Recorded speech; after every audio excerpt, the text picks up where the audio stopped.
जय हिंद साथियों, स्वागत है आपका self study classes YouTube channel में। दोस्तों, मैं आपको बता दूं कि 26 तारीख को यानी कि 26 सितंबर को आपका जो है एमपी टेट का एग्ज़ाम है। दोस्तों, उसके लिए आपने अपना आकलन किया अभी से कि नहीं किया? दोस्तों, परीक्षा ऐप पर मॉडल पेपर उपलब्ध हैं। जैसे आपकी परीक्षा में 150 नंबर के पेपर आना है, वैसे ही परीक्षा ऐप पर मॉडल पेपर उपलब्ध हैं और 150 नंबर से आपके कितने नंबर आ रहे हैं इसका आकलन आप कर लें। बहुत सारे बच्चों ने दोस्तों ये टेस्ट सीरीज लगाई है, तो आप भी परीक्षा ऐप की टेस्ट सीरीज लगाएं और self SC40 coupon code use करें तो 40% आपको ऑफ मिल जाएगा। ठीक है, फेसबुक से जुड़ना है, फेसबुक से जुड़ने के लिए सुमित जैन सर्च करना है और ट्विटर से जुड़ने के लिए सुमित जैन, और आपको जुड़ना है टेलीग्राम ग्रुप से, सर्च करना है IAS स्टडी ट्रैक। ठीक है, तो स्टार्ट करते हैं दोस्तों। ये वीडियो सभी लोग वीडियो को लाइक जरूर करेंगे और वीडियो को शेयर करना है फटाफट से। वन लाइनर ये प्रश्न है और रोज निरंतर आपकी शाम को 6:30 बजे इसी प्रकार से क्लास होती है एनवायरमेंट की। आप CTT एग्जाम की तैयारी कर रहे हैं, रीट की कर रहे हैं, या फिर UPSC या MP टेट एग्जाम की तैयारी कर रहे हैं, तो ये वीडियो आपके लिए बहुत ही उपयोगी है। तो जुड़े रहें, वीडियो को अंत तक देखें। ठीक है, आपका सबसे पहला आज का जो प्रश्न है दोस्तों, पृथ्वी पर पाया जाने वाला सबसे बड़ा स्थलीय जीव है। तो सबसे बड़ा स्थलीय जीव कौन सा है? जल्दी से आपको दिए जाते हैं मात्र 5 सेकंड और आपको उत्तर कमेंट में लिखना है। पृथ्वी पर पाया जाने वाला सबसे बड़ा स्थलीय जीव कौन सा है? जल्दी से कमेंट में लिखें।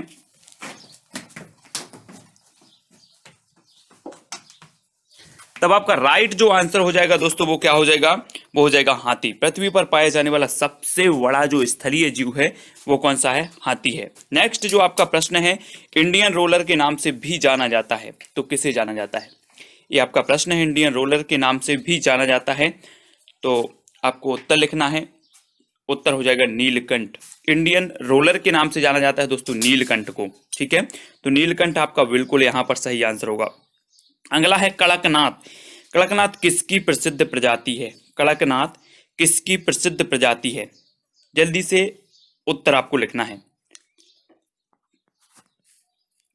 तो आपका राइट आंसर क्या हो जाएगा? कड़कनाथ जो है ये किसकी प्रजाति है? ये है मुर्गा की प्रजाति।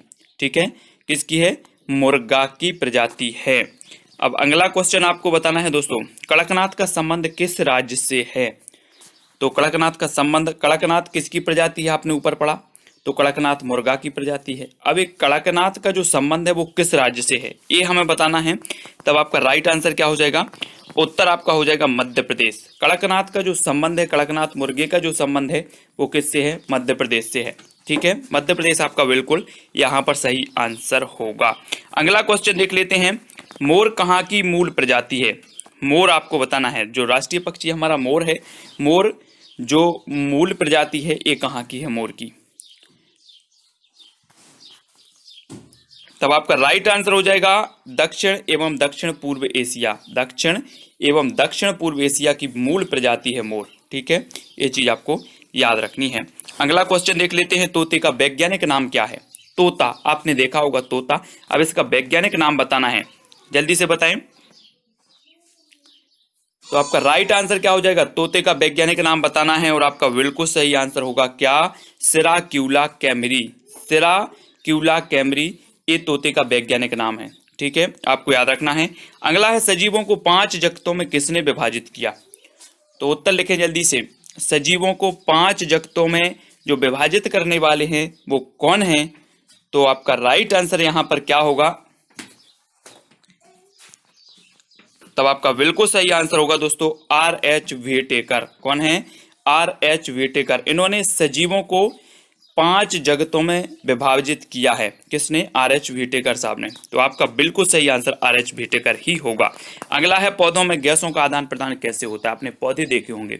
ठीक है, पौधे देखे होंगे, पौधे की पत्तियां देखी होंगी। पत्तियां हरे रंग की होती हैं। हरे रंग की क्यों होती हैं? क्लोरोफिल के कारण होती हैं। लेकिन पौधों में गैसों का जो आदान प्रदान होता है वो कैसे होता है आपको बताना है और आपका बिल्कुल सही आंसर क्या हो जाएगा? पत्तियों के द्वारा। ठीक है, पौधों में गैसों का जो आदान प्रदान होता है वो पत्तियों के द्वारा होता है। पत्तियों का हरा रंग क्यों होता है? तो क्लोरोफिल के कारण होता है। ठीक है, तो याद रखना है। अगला क्वेश्चन देख लेते हैं। अगला क्वेश्चन है दोस्तों, क्रिकेट इतिहास में प्रथम एक दिवसीय मैच कब और कहाँ खेला गया? आपके सिलेबस में खेल और कार्य है। तो क्रिकेट इतिहास में प्रथम एक दिवसीय जो मैच है वो कब और कहां पर खेला गया? प्रश्न क्रमांक 9 का उत्तर हमें यहां पर लिखना है। तब आपका राइट आंसर क्या हो जाएगा? क्रिकेट के कुछ दीवाने होंगे, क्रिकेट खेलते होंगे, और आपका बिल्कुल सही आंसर होगा 5 जनवरी 1971 मेलबॉर्न। ठीक है, मेलबॉर्न में 5 जनवरी 1971 आपका बिल्कुल सही आंसर होगा। हॉकी का जन्मदाता किस देश को कहा जाता है? प्रश्न क्रमांक है अपना 10। हॉकी का जन्मदाता आपको बताना है, तो कमेंट में लिखें। तब आपका राइट आंसर होगा इंग्लैंड। हॉकी का जन्मदाता किसे कहा जाता है? इंग्लैंड को। ठीक है, अगला देख लो, अखिल भारतीय फुटबॉल फेडरेशन की स्थापना कब हुई? अखिल भारतीय फुटबॉल फेडरेशन की स्थापना कब हुई? ये प्रश्न क्रमांक अपना 11 है, और 11 का उत्तर आपको बताना है।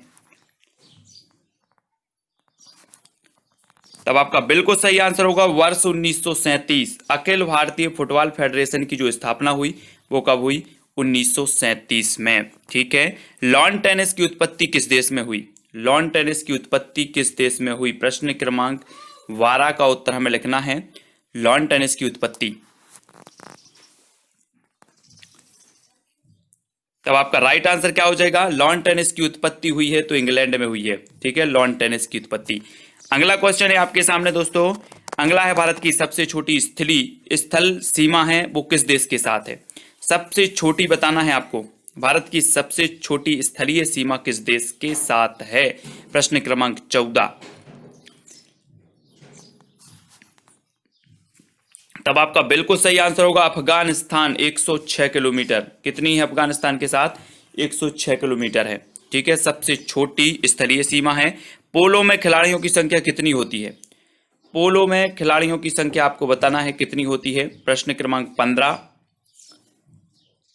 तो आपका राइट आंसर क्या होगा? आंसर हो जाएगा 4। पोलो जो खेल है इसमें खिलाड़ियों की जो संख्या होती है वो होती है 4। ठीक है, याद रखेंगे सभी लोग। अगला क्वेश्चन है दोस्तों, भारत का पश्चिमी बिंदु कौन सा है? पश्चिमी बिंदु बताना है।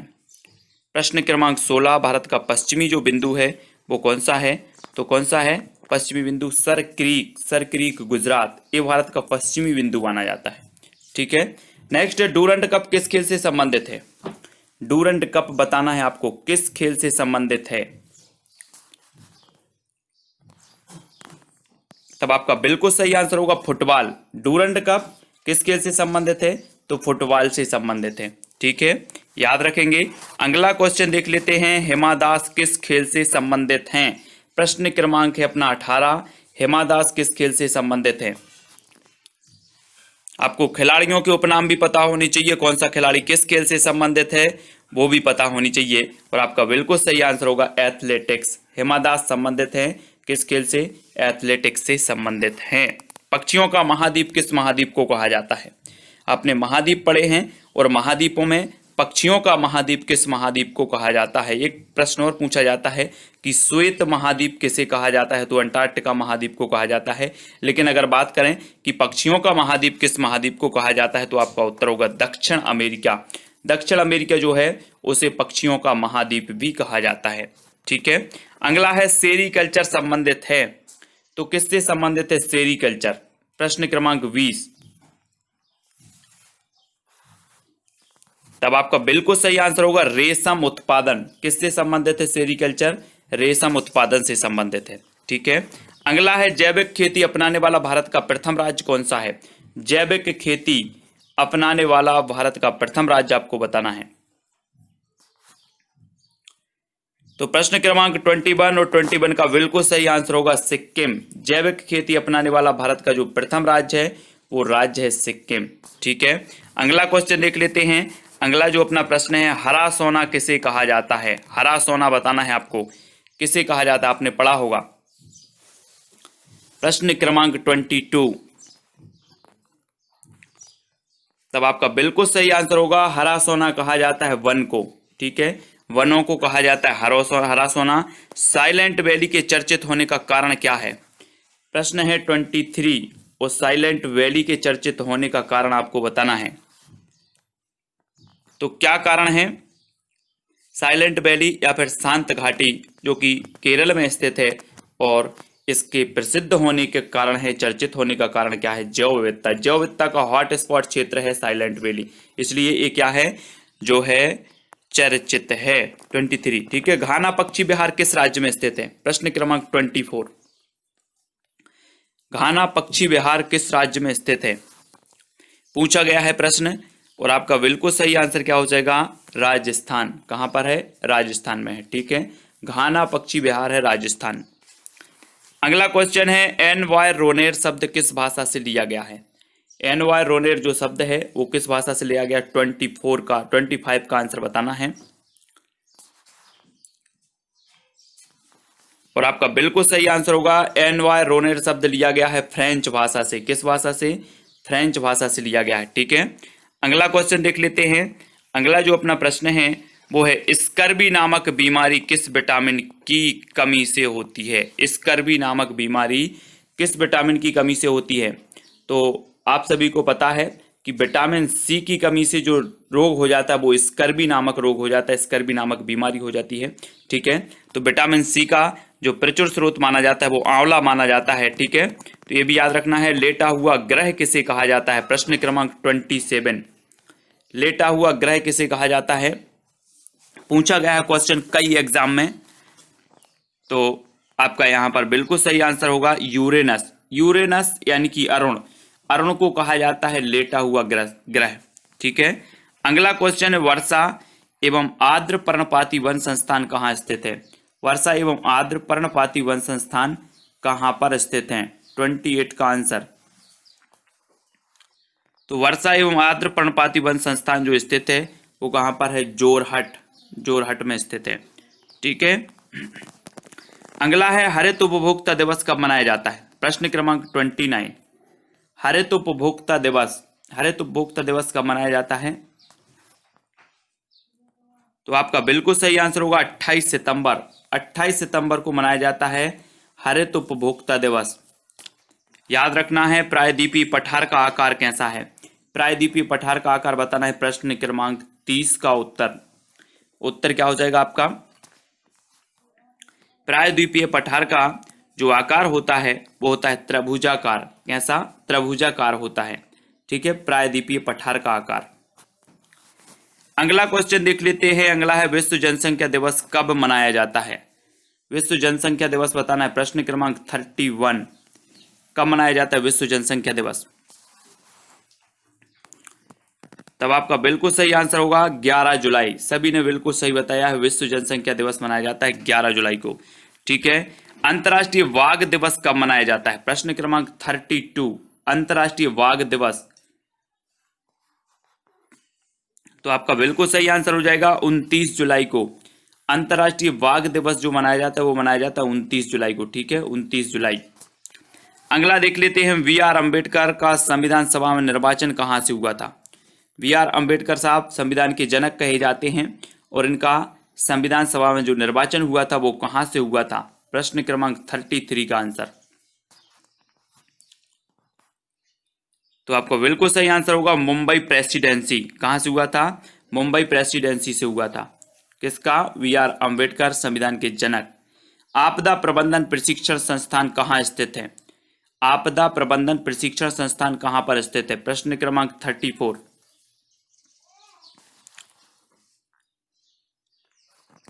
तब आपका बिल्कुल सही आंसर होगा कहां पर है? महाराष्ट्र, लातूर में आपदा प्रबंधन प्रशिक्षण संस्थान है, महाराष्ट्र, लातूर, ठीक है। पशु जो रात में जगते हैं वस्तुओं को किस रंग में देखते हैं? आपने देखे होंगे निशाचर जिन्हें कहा जाता है। पशु जो रात में जगते हैं उन्हें वस्तुओं का जो रंग दिखाई देता है वो किस रूप में वे देखते हैं, किस रंग में देखते हैं? तो आपका बिल्कुल सही आंसर होगा ब्लैक एंड व्हाइट। किस रूप में देखते हैं? ब्लैक एंड व्हाइट में, ठीक है। अगला है दोस्तों, अगला जो आपका प्रश्न है वो है, वाहनों के लिए साफ सुथरा ईंधन कौन सा है?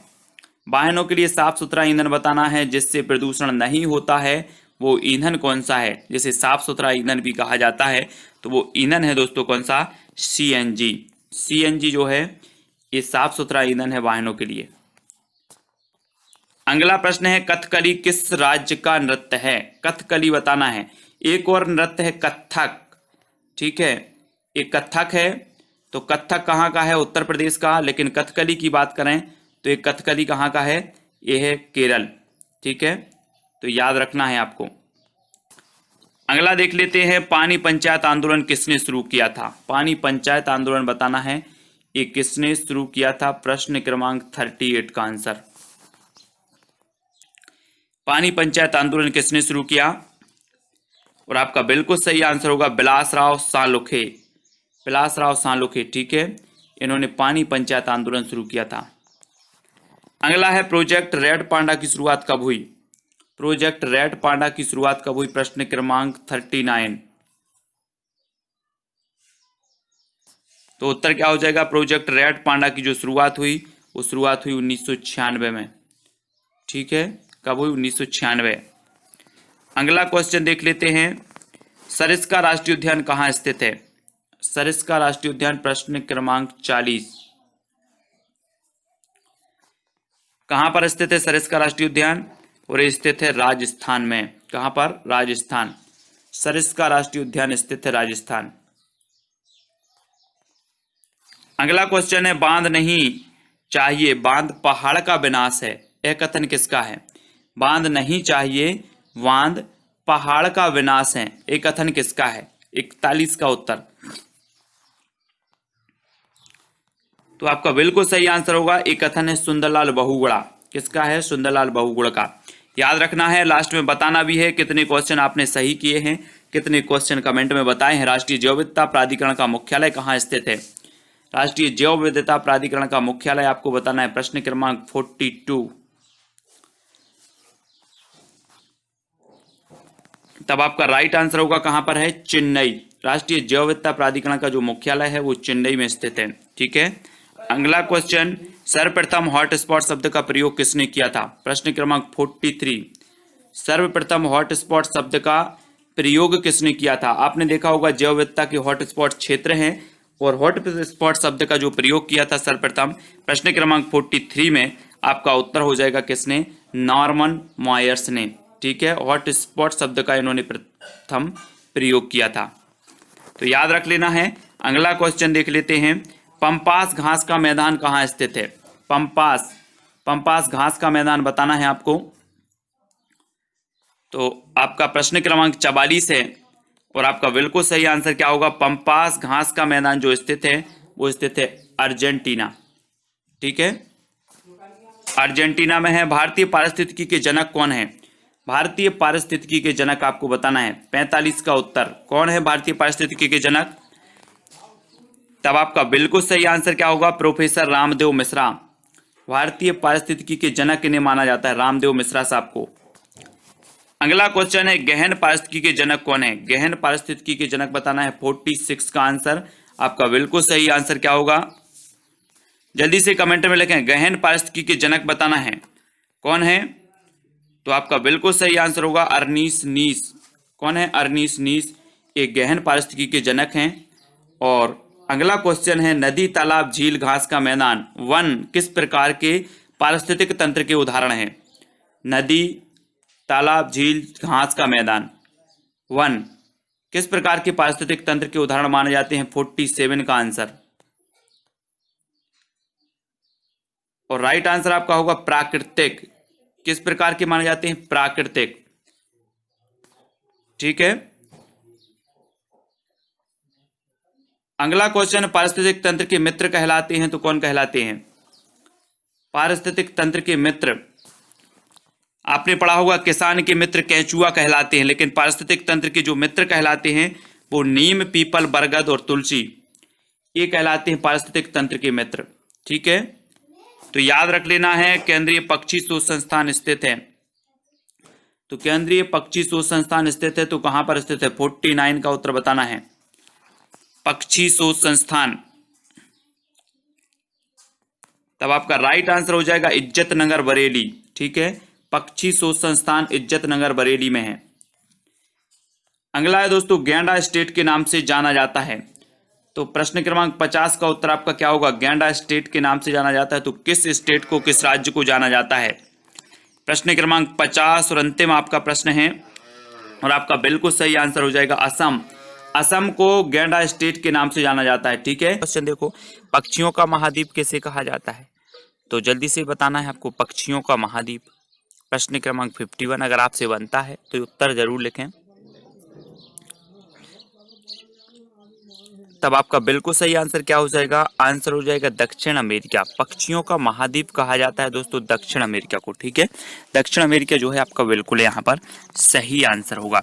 अगला क्वेश्चन आपको बताना है, दुनिया में रबड़ का सबसे बड़ा उत्पादक और निर्यातक कौन है? प्रश्न क्रमांक 52 है, कौन सा देश है जो दुनिया में रबड़ का सबसे ज्यादा उत्पादन करता है और निर्यात भी कर? तो दुनिया में रबड़ का सबसे बड़ा उत्पादक और निर्यातक कौन है? तो सबसे बड़ा उत्पादक और निर्यातक जो है वो है थाईलैंड। थाईलैंड आपका यहाँ पर बिल्कुल सही होगा। ठीक है, अगला क्वेश्चन देखो, पर्यावरण संरक्षण के लिए ग्रीन आर्मी को किसने प्रारंभ किया? जी हाँ दोस्तों, आपने कई बार पढ़ा होगा, ग्रीन आर्मी शब्द भी देखा होगा, है ना। अब ग्रीन आर्मी को किसने प्रारंभ किया, ये प्रश्न आपको बताना है। पर्यावरण संरक्षण के लिए किया है। तब आपका उत्तर क्या हो जाएगा 53 का? अगर आपसे बनता है तो कमेंट में जरूर लिखें। उत्तर हो जाएगा ऑस्ट्रेलिया। पर्यावरण संरक्षण के लिए ग्रीन आर्मी को प्रारंभ करने वाले जो देश है वो ऑस्ट्रेलिया है। ठीक है, अगला है, वायुमंडल की सबसे निचली परत को किस रूप में जाना जाता है? खालिस्तान के रूप में जाना जाता है। तो जल्दी से बताएं, प्रश्न क्रमांक 54 का आंसर, वायुमंडल की सबसे निचली परत को खालिस्तान के रूप में जाना जाता है। तो 54 का आपका राइट आंसर क्या हो जाएगा? यहाँ पर आपका बिल्कुल सही और सटीक आंसर होगा ट्रोपोस्फियर। ट्रोपोस्फियर यानी कि क्षोभ मंडल, ये सबसे निचली परत है वायुमंडल की। ठीक है, तो आपको याद रख लेना, इसे ट्रोपोस्फियर भी कहा जाता है। अगला क्वेश्चन यहाँ पर देख लेते हैं, जीव और वातावरण के बीच आपसी संबंधों को वैज्ञानिक अध्ययन में खालिस्तान के रूप में जाना जाता है। तो जल्दी से बताएं, जीव और वातावरण के बीच आपसी संबंधों को वैज्ञानिक अध्ययन में किस रूप में जाना जाता है? 55 का उत्तर। इसी प्रकार के क्वेश्चन आपके थोड़े से कठिन हैं, लेकिन बहुत ही बढ़िया प्रश्न है और आपका बिल्कुल यहाँ पर सही उत्तर होगा, वो जाना जाता है पारिस्थितिकी। किस रूप में? जीव और वातावरण के बीच आपसी संबंधों को वैज्ञानिक अध्ययन में जाना जाता है, तो पारिस्थितिकी के रूप में। ठीक है, ये चीज आपको याद होगा। अगला है, वह कौन सी प्रक्रिया है जिसके अंतर्गत पौधे सूर्य की सहायता से भोजन बनाते हैं? वह कौन सी प्रक्रिया है जिसके अंतर्गत पौधे सूर्य की सहायता से भोजन बनाते हैं? अब वो प्रक्रिया बताना है। 56 का आंसर क्या होगा? वह कौन सी प्रक्रिया है जिसके अंतर्गत पौधे सूर्य की सहायता से भोजन बनाते हैं? तो वह प्रक्रिया है प्रकाश संश्लेषण। कौन सी है? प्रकाश संश्लेषण प्रक्रिया है जिसके अंतर्गत जो पौधे हैं वो सूर्य की सहायता से क्या बनाते हैं? भोजन बनाते हैं। ठीक है, अगला क्वेश्चन देखो, पेड़ पौधे प्रदूषण को घटाते हैं क्योंकि वे अवशोषण करते हैं। काय का अवशोषण करते हैं? पेड़ पौधे प्रदूषण को घटाते हैं क्योंकि वे अवशोषण करते हैं। तो आपको बताना है किस चीज का अवशोषण करते हैं। तब आपका यहाँ पर बिल्कुल सही आंसर जो होगा वो करते हैं कार्बन डाइऑक्साइड। कार्बन डाइऑक्साइड का आपका बिल्कुल सही हो जाएगा। ठीक है, और ये प्रदूषण को घटाते हैं। अगला क्वेश्चन देख लेते हैं। अगला जो अपना प्रश्न है दोस्तों, पारिस्थितिकी निकाय में ऊर्जा का प्राथमिक स्रोत क्या है? पारिस्थितिकी निकाय में ऊर्जा का आपको प्राथमिक स्रोत बताना है। तो प्राथमिक स्रोत क्या है? तब आपका बिल्कुल सही आंसर होगा सौर ऊर्जा। पारिस्थितिकी निकाय में ऊर्जा का जो प्राथमिक स्रोत है वो क्या है? सौर ऊर्जा। ठीक है, आपको यहाँ पर याद रखना है। परितंत्र में मानव है, तो परितंत्र में मानव क्या है? प्रश्न क्रमांक 59 और आपका बिल्कुल सही आंसर होगा सर्वाहारी। मानव क्या होता है? सर्वाहारी होता है। ठीक है, जो मांस भी खाते हैं और शाकाहारी भोजन भी करते हैं वो कहलाते हैं सर्वाहारी। ठीक है, एक परितंत्र के कौन से दो घटक होते हैं? एक परितंत्र के कौन से दो घटक होते हैं? आपको बताना है, बिल्कुल सरल आंसर है। तब आपका बिल्कुल सही आंसर होगा जीवीय तथा अजीवीय, है ना। ये दो घटक होते हैं, जैविक और अजैविक घटक। एक परितंत्र में ये दो घटक होते हैं। ठीक है, अगला है, राष्ट्रीय कोरल रीफ अनुसंधान केंद्र कहाँ है? कोरल रीफ अनुसंधान केंद्र कहाँ पर स्थित है? प्रश्न क्रमांक 61। तो आपका बिल्कुल सही आंसर क्या होगा? अंडमान और निकोबार द्वीप समूह में। ठीक है, राष्ट्रीय कोरल रीफ अनुसंधान केंद्र कहाँ है? अंडमान और निकोबार द्वीप समूह में। अगला क्वेश्चन देख ली। अगला जो अपना क्वेश्चन है नागोया प्रोटोकॉल से संबंधित है। नागोया प्रोटोकॉल खालिस्तान से संबंधित है, तो किससे संबंधित है? जल्दी बताएं। नागोया प्रोटोकॉल खालिस्तान से संबंधित है, तो वो है जैव विविधता से। किससे संबंधित है? जैव विविधता से। ठीक है, नागोया प्रोटोकॉल संबंधित है जैव विविधता। अगला क्वेश्चन देखो, रामसर सम्मेलन खालिस्तान के संरक्षण से संबंधित है। रामसर सम्मेलन खालिस्तान के संरक्षण से संबंधित है, तो किसके संरक्षण से संबंधित है? तब आपका बिल्कुल सही आंसर क्या होगा? नम भूमि। नम भूमि के संरक्षण से संबंधित है कौन सा सम्मेलन? रामसर सम्मेलन।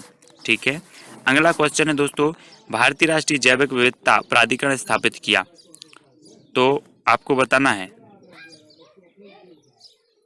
आंसर आपका क्या हो जाएगा? 2003 चेन्नई में।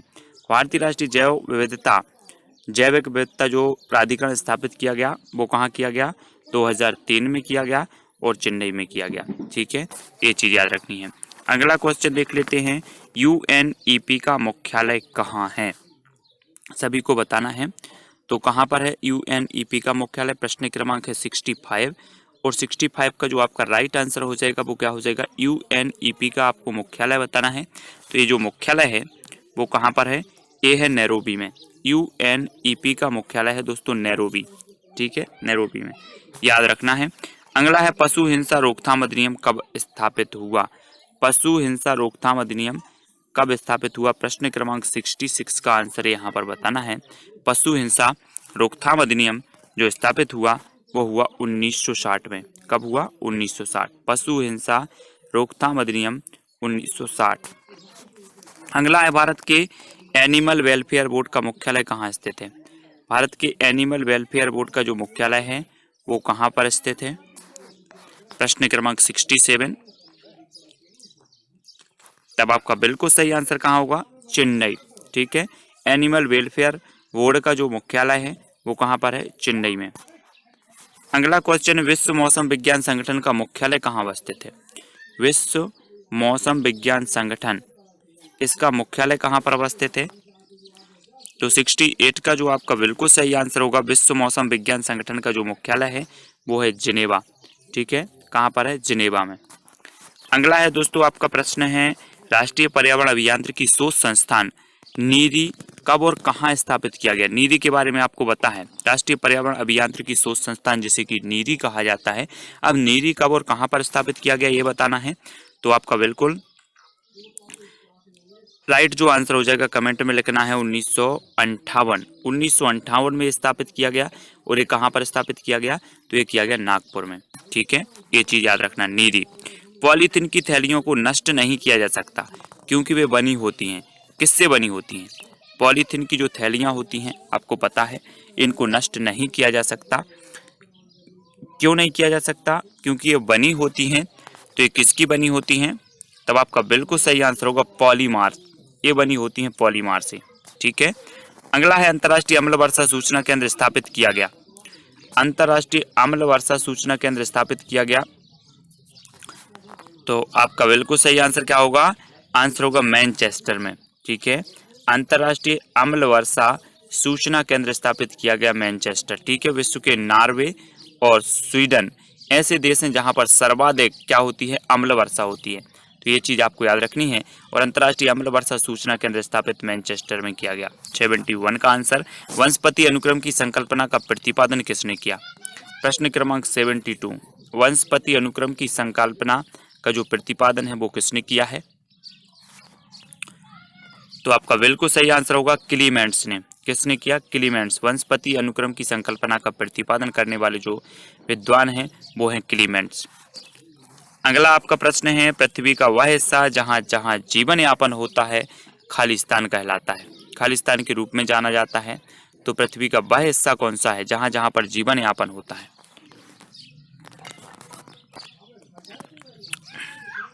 तब आपका राइट आंसर क्या हो जाएगा? जीवमंडल। ठीक है, क्या कहलाता है? जीवमंडल। याद रखना है, जहां जहां पर जीवन यापन है वो जीवमंडल है। पृथ्वी की ऊपरी परत जो मनुष्य जीवन की मदद करने में सक्षम है को खालिस्तान कहा जाता है। तो क्या कहा जाता है?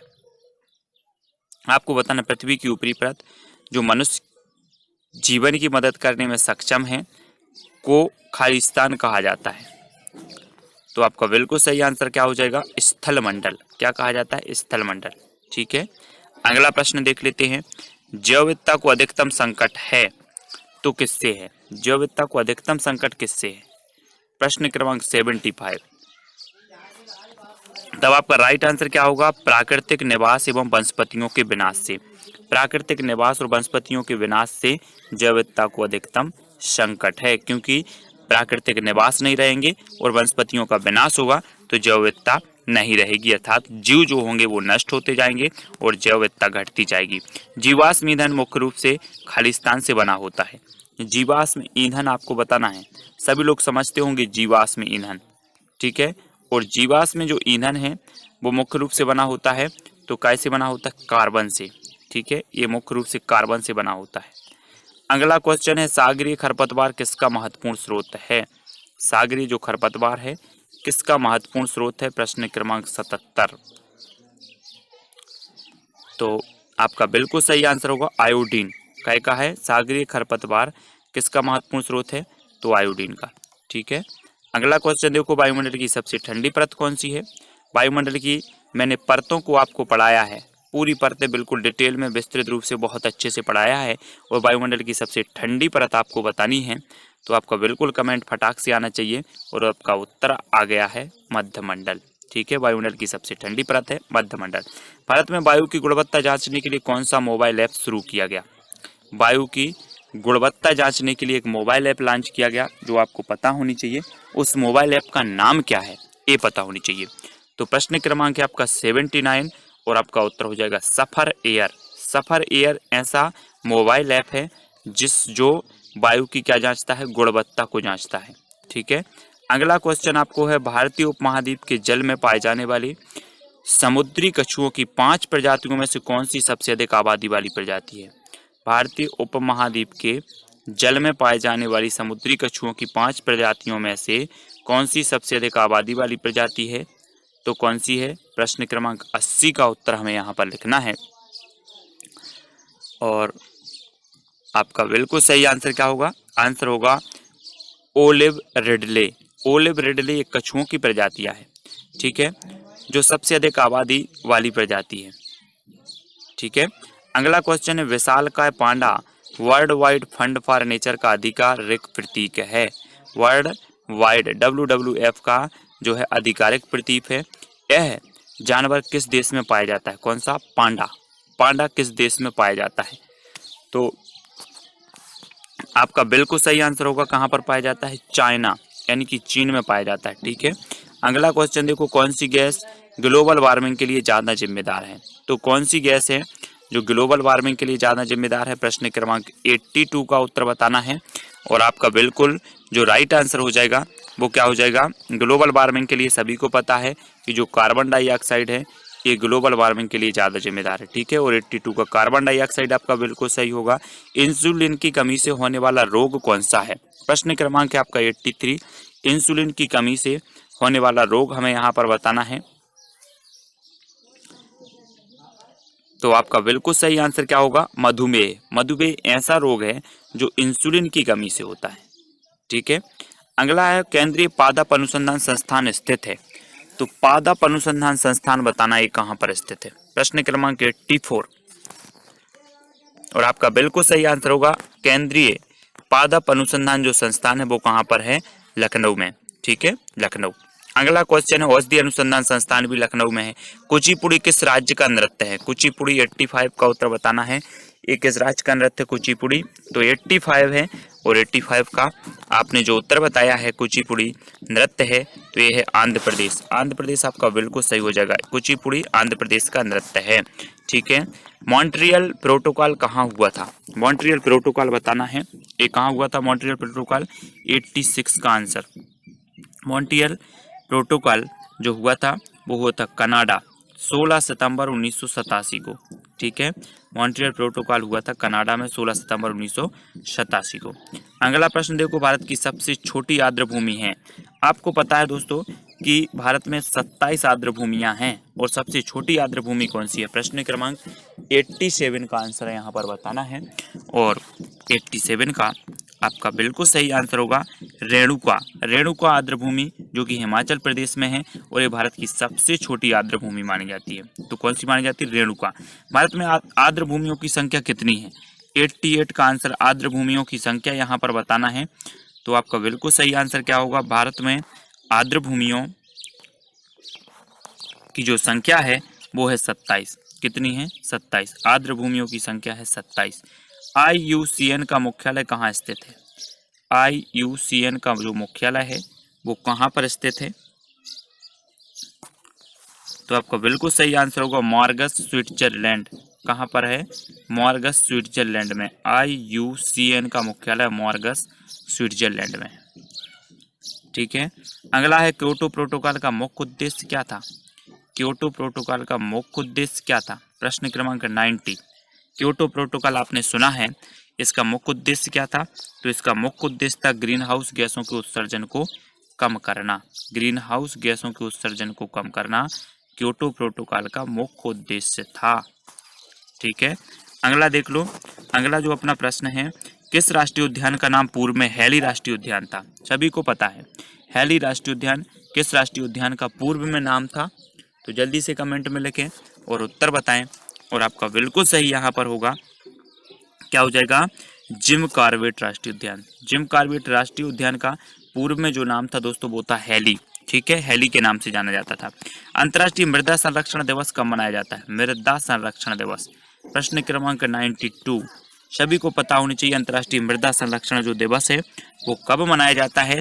तब आपका 92 का बिल्कुल जो राइट आंसर होगा वो क्या हो जाएगा? 5 दिसंबर। 5 दिसंबर को अंतर्राष्ट्रीय मृदा संरक्षण दिवस के रूप में मनाते हैं। ठीक है। विश्व हाथी दिवस कब मनाते हैं? विश्व हाथी दिवस 93 का आंसर बताना है।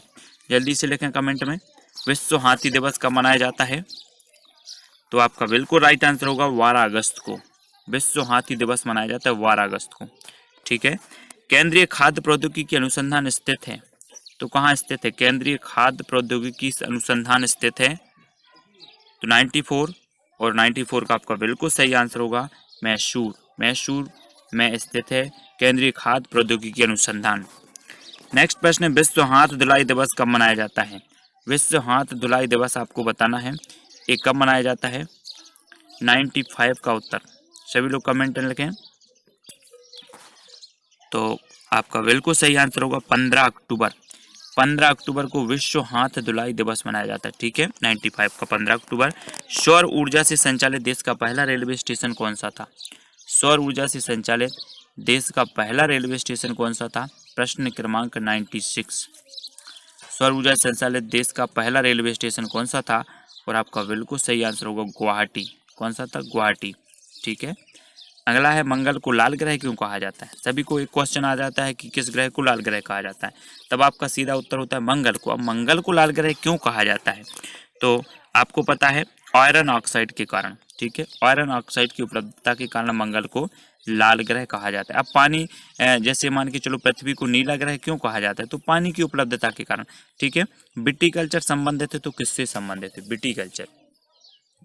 तो आपका बिल्कुल सही आंसर क्या होगा? विटीकल्चर जो संबंधित है वो अंगूर उत्पादन से। किससे संबंधित है? अंगूर उत्पादन से। ठीक है। अगला क्वेश्चन, स्वच्छ भारत अभियान की शुरुआत कब की गई? स्वच्छ भारत अभियान की शुरुआत बताना है कब की गई। तो आपका बिल्कुल सही आंसर होगा 2 अक्टूबर 2014। 2 अक्टूबर 2014 को स्वच्छ भारत अभियान की शुरुआत की गई। ठीक है, 2 अक्टूबर 2014। जल में उगने वाले पौधे कहलाते हैं, क्या कहलाते हैं? प्रश्न क्रमांक 100 और लास्ट प्रश्न है आपका, जल में उगने वाले पौधे क्या कहलाते हैं? तो आपका बिल्कुल सही आंसर होगा हाइड्रोफाइट। क्या कहलाते हैं? हाइड्रोफाइट। ये जल में उगने वाले पौधों को कहा जाता है हाइड्रोफाइट। ठीक है। तो दोस्तों यहाँ पर हमने लगभग जो है 50 प्रश्नों पर चर्चा की है ना। 50 प्रश्न आपसे बने होंगे और इनको सबको मिला के आपके 100 प्रश्न पूरे कंप्लीट करा दिए जाएंगे। 100 प्रश्नों पर फिर हम चर्चा करेंगे है ना। MP TET grade 3 REET CTT exam और भी ऐसे एग्जाम की तैयारी कर रहे हैं जिनमें पर्यावरण पूछा जाता है, तो पर्यावरण का ये वीडियो आपके लिए बहुत ही रामबाण साबित होगा। ऐसे अनेकों वीडियो हैं जो पर्यावरण के मैंने उपलब्ध करवाए हैं Sumit Jain self study classes. ठीक है, इंस्टाग्राम पे आप फॉलो कर सकते हैं, व्हाट्सअप नंबर दिया है, और टेलीग्राम ग्रुप से जुड़ना है IAS स्टडी ट्रैक, ट्विटर से जुड़ना है सुमित जैन, और फेसबुक से जुड़ना है सुमित जैन, आपको सर्च करना है। ठीक है, वीडियो कैसा लगा कमेंट के माध्यम से बताएं, वीडियो को लाइक करें और इसी प्रकार से जुड़े रहें। शाम 6:30 बजे आपकी रोज और निरंतर पर्यावरण की क्लास होती है। ठीक है, उससे जुड़ें, वीडियो को लाइक करके शेयर अवश्य करें, अपने ग्रुपों में शेयर करें। आज के लिए बस इतना ही। जय हिंद।